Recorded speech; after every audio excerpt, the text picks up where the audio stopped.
حضور صلی اللہ علیہ وسلم کی وفات کے بعد اب جو معاملات آئے وہ یہی کہ آپ صلی اللہ تعالی علیہ وسلم کی اس تخت کو، اس مصلح کو اب کون سنبھالے گا؟ مصلح سے مراد صرف مسجد میں نماز پڑھانا نہیں ہے، بلکہ پوری امت کی امامت کرنی ہے، ان کی دیکھ بھال بھی کرنی ہے، ان کے بچوں کو بھی، ان کی عورتوں کو بھی، رعایا کو بھی، وزیر و سپاہیوں کو بھی، جنگوں کے معاملات بھی، تجارت کے معاملات بھی، غرض یہ کہ ہر معاملے میں امامت کرنی ہے۔ تو ظاہر سی بات ہے کون ہے جو اس رسول کریم صلی اللہ تعالی علیہ وسلم کے سجادے کو سنبھالے گا؟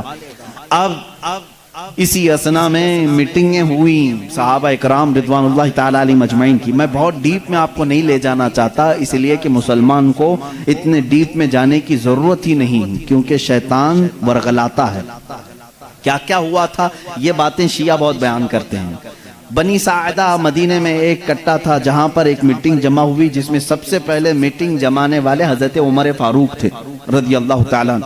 سیدنا عمر فاروق رضی اللہ تعالیٰ عنہ نے صحابہ کو جمع کر لیا۔ اب انصار اور مہاجرین دو صحابہ کی جماعتیں ہیں نا، جو مدینے والے تھے وہ انصار ہیں، جو ہجرت کر کے آئے تھے وہ مہاجرین ہیں۔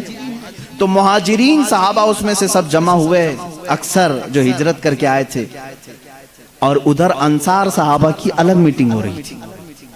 حضرت سعد ابن ابی عبادہ رضی اللہ تعالیٰ عنہ، اور اس میں حضرت سعد جو ہے وہ لیڈنگ کر رہے تھے۔ انصار صحابہ کی میٹنگ میں یہ بات ہو رہی تھی کہ مدینہ طیبہ میں حضور صلی اللہ تعالیٰ علیہ وسلم تشریف لائے ہیں، تو لہٰذا آپ کا مصلح، آپ کی خلافت انصار میں سے کوئی سنبھال لے۔ لیکن میرے عزیزو، ان انصار کی محبت پہ بھی قربان جائے۔ جگہ ان کی ہے، مدینہ ان کا ہے، مسجد نبوی ان کی زمین پر بنی ہے، سارے مہاجرین کو انہوں نے ہی پناہ دی ہے۔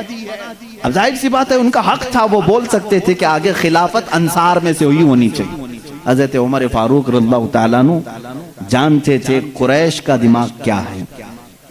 حضور صلی اللہ علیہ وسلم کا جو خاندان ہے وہ قریش ہے، ان کی ذہنیت کیا ہے، ان کا دماغ کیا ہے، وہ اچھی طرح جانتے تھے۔